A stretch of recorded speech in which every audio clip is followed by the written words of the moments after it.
I'm back with facial hair that's took nearly a month to grow, which is quite pathetic. Step to me.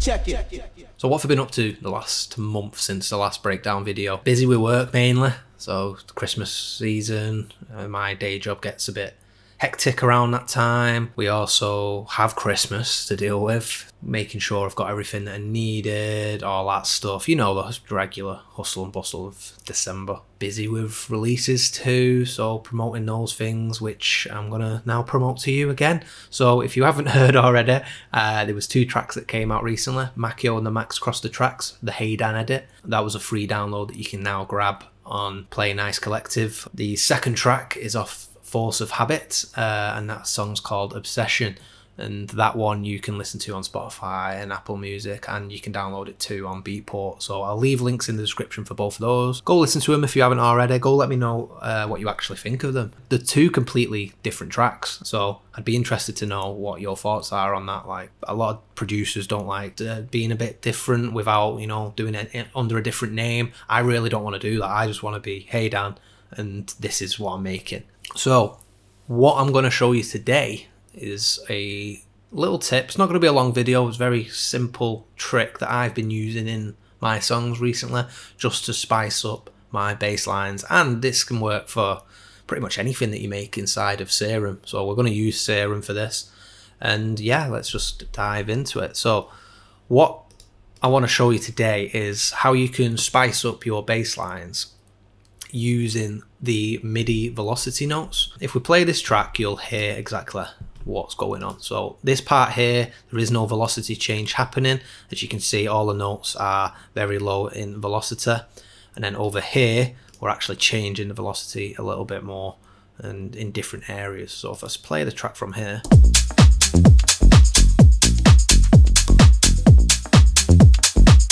and now you're going to hear a difference.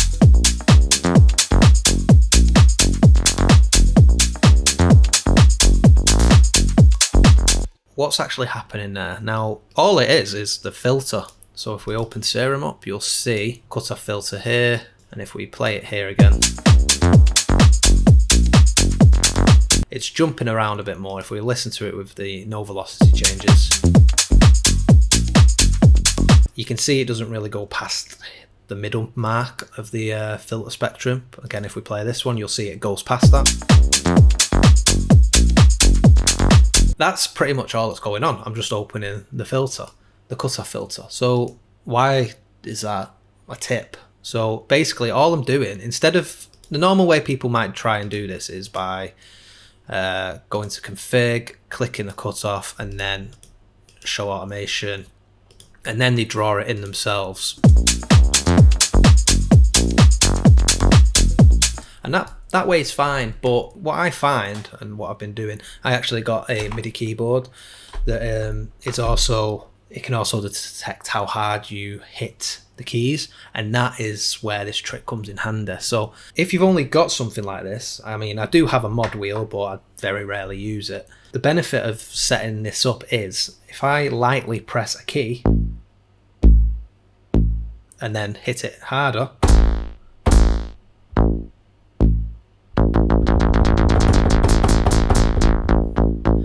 I now am controlling the cutoff simply by pressing a key. How do you set this up? It's very, very easy. Over here, there's the velocity source section. And all you do, like if you're used to Serum with the LFOs and the envelopes, all you need to do is grab that, drag it onto wherever it needs to go. And then if we did it for resonance, for example, and then just tweak it. That's the end of the video, guys. I hope you enjoyed it. I'm only joking. The point I'm trying to make is that this comes in very handy for the keyboard, and it makes your life a lot easier, I think, when it comes to actually controlling these elements.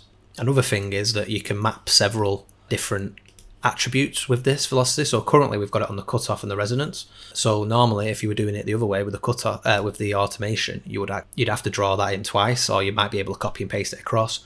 But in this case, they're both being affected by the velocity, which I think is really cool, and it's definitely something that has made my life easier when making these sort of bass lines.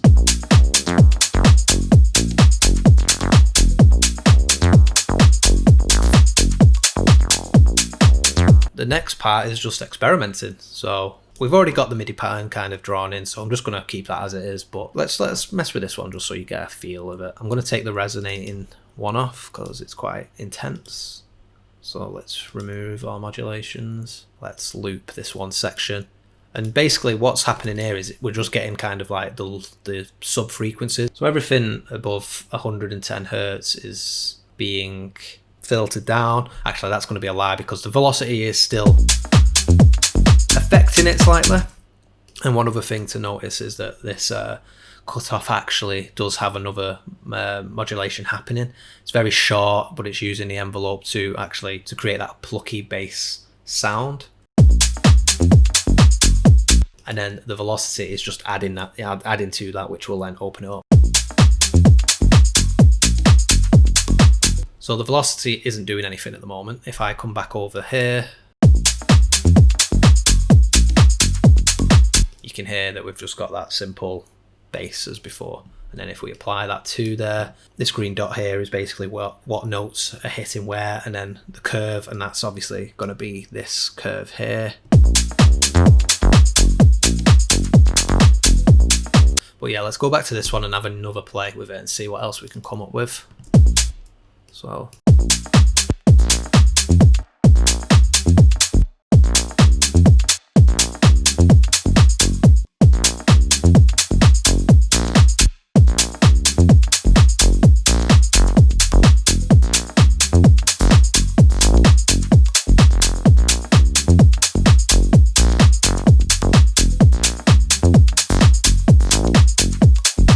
this can then be mapped to anything.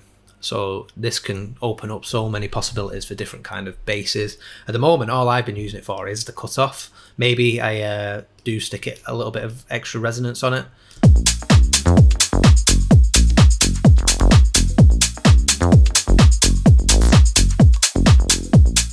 Just to mix it up. But yeah, you can literally do anything with this now. If you wanted to, you could change the waveform.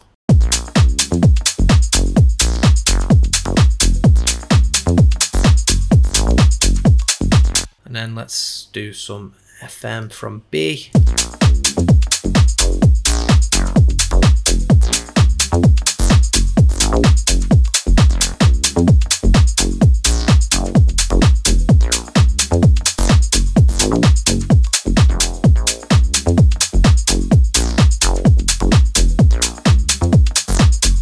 I'm also going to change the K, so we're going to make the notes feel a bit longer.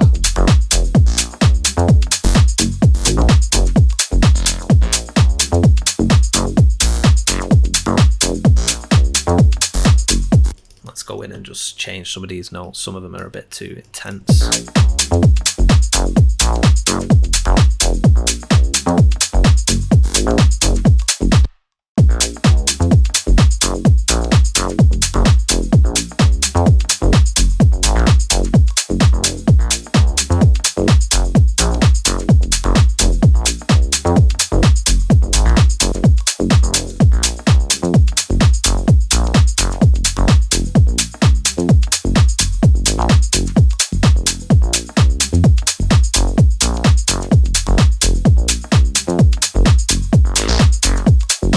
Gone a bit crazy, but that's just to illustrate my point that this can really help you get some crazy results and interesting sounds.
insane now, really.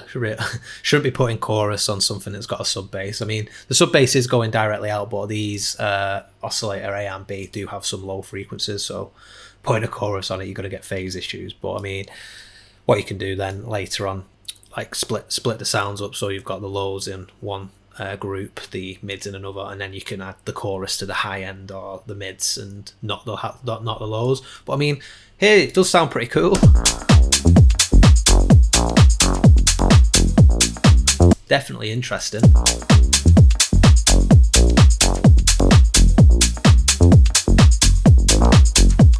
And I have not had to do an automation for this, so once you've got that set up, then you can create mental things with the keyboard.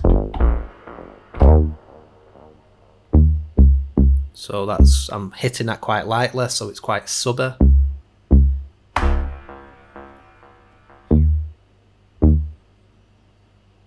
because of the way I've set it up, there's no reverb or delay that happens when you hit it softly. But as soon as you slam down on that, we're going to get some delay and reverb. Ping-ponging from left to right. Let's try the same thing, but with a different sound.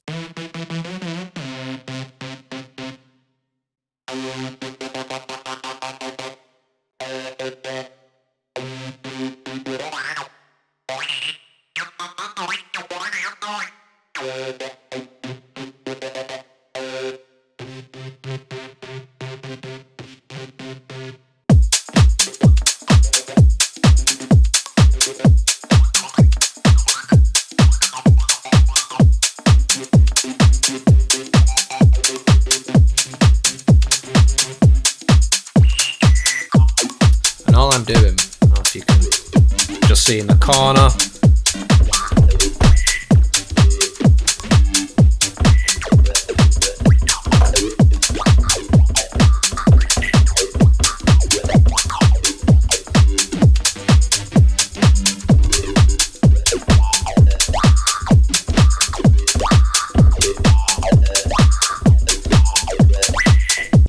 and you get the idea. So yeah, I just wanted to show that quick little tip. Very short video just to get me back into the swing of making these things. I do plan on doing a new start to finish because I've not done one in a while. Yeah, I need to get more content out there. I am going to give this project away, so if you like any of the sounds in there, the main one's going to be the bass line, isn't it? But it comes with a kick as well. Claps, hi-hats, rides, and percussion. So do what you want with this. If you can create something out of it, then let me know and send it my way, and I'll take credit for it and get 50% cut of all your royalties. But yeah, if you want to download this, there'll be a download link in the description along with all the other links that I'm going to put in there with my latest song releases. And yeah, thanks for watching this video, guys. Please like and subscribe. Go follow me on Instagram as well. That's where I'm most active. Leave a comment about what you think about this tip, if you think it's shit or not.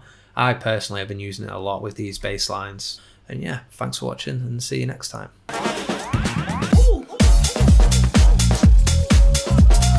In terms of processing, EQ8, same as what I mentioned earlier, EQing the mids and the sides differently. Reverb, delay, it's also going into the room reverb as mentioned previously.